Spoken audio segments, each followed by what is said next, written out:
Welcome to Ranger Reviews, a web series where we look at episodes of the TV show Power Rangers and then discuss them. Today we're exploring the 58th episode of Mighty Morphin Power Rangers titled Football Season. We begin this episode at Angel Grove High School, where Jason is holding a football to let us know that he's going to be trying out for the football team. Tommy is worried about making the cut for the football team, but before we can explore that deep-seated issue, Bulk and Skull show up, and Skull is coaching Bulk, and he ends up tackling Principal Kaplan. Jason and Tommy laugh, and Tommy says that Bulk has more experience than him. Yeah, okay. On the moon, Goldar says that they will send down the Rhino Blaster with a team of putties, and Rita makes me genuinely laugh when she says that she wants a smash down instead of a touchdown. At the youth center, Tommy meets up with Kim and Trini, and he laments to them about how worried he is about not being able to make the football team because he's trained for karate his entire life, to which Trini makes a very good point. That, in and of itself, is a huge accomplishment. It's okay though, because Ernie was apparently somehow a star football player back in the day, and he's going to train Tommy. Oh, and Bulk shows up in a tutu to learn ballet, to which he tells Skull that he's going to cream him in his tutu. Ew. Tommy and Ernie train in the youth center, and Tommy tries some agility movements, and he ends up in a karate pose, and it's the funniest thing I think I've ever seen. At the park, the rest of the Ranger teens are playing flag football to some 90s faux rap, and of course their flags are all their Ranger colors. Billy is also looking buff as hell in this. Ernie tries to get Tommy to tackle a target, and Tommy kicks it in the face.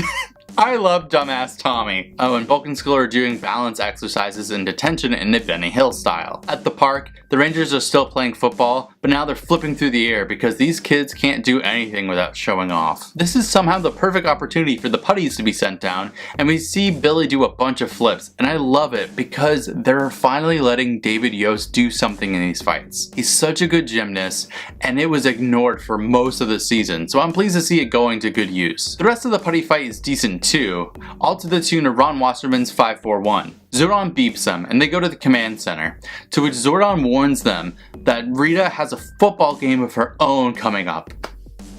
And he shows them Rhino Blaster. The 5 Rangers morph to the scene to pose and make a bunch of horrible football puns. But what's this?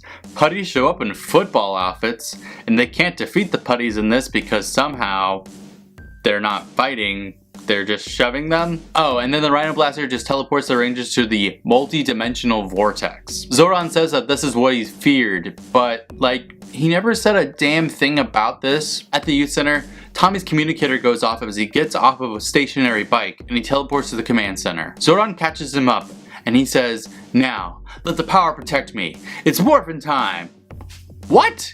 You took away the one thing that Zordon gets to say. Green Ranger shows up to the tune of Ron Wasserman's Go Green Ranger, and there's a decent fight between Rhino Blaster and him before Rita just says, "Forget this," and she makes him grow giant. I make jokes about episodes being all about Tommy, but my god, this entire episode really is all about Tommy. To the point that we banish the 5 other Rangers to another place just to have a Dragonzord versus Rhino Blaster solo fight. By the way, there's a ton of terrible puns throughout this. According to Alpha, Green Ranger has to use his Dragon Dagger to save the others somehow. Zordon says he needs to throw his weapon into the multi-dimensional mist to free the other Rangers. Tommy pretends to be giving up, and he asks the monster for him to join his friends.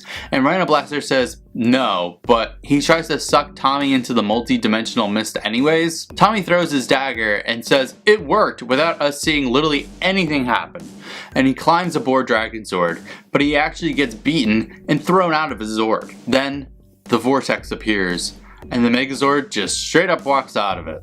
What the hell is happening? Tommy has his dagger back, and now it's Megazord and Dragonzord against a monster. This episode's so weird. Also, Rhino Blaster has some serious ear hair. They form the Mega Dragonzord, and they obliterate Rhino Blaster. And we're back to the youth center where Principal Kaplan is announcing the football team. But before he even starts, we see him drop a piece of paper that says quarterback Tommy on it. Way to kill the suspense. Jason, Billy, and Zach all get on the team along with a ton of extras, but Zach finds the other piece of paper and Bulk is on the team too, as well as Tommy. Great lesson to everyone. If you want to do something, you just have to do it for like an afternoon to be good enough to get on the team. The end. This episode sucks, plain and simple. I feel like the other 5 Rangers were on set for a good hour filming their scenes, while the entire episode was all about how Tommy wants to be a football star, despite having never played it before in his life, and somehow He gets it because he just wants it that badly. Kinda seems like a horrible message to send to kids. I would have rather had this been a Billy episode where Billy has been training for a few weeks to try out for the football team, and the other Rangers encourage him cautiously. In the end, he gets on the team through hard work. Maybe even a popular girl in school recognizes him for the first time ever. See? Not that hard to write a more convincing story than Tommy loved football, Tommy want to be on team, Tommy get on team, Tommy is best. Will next time continue to be just as bad? Until then, may the power protect you.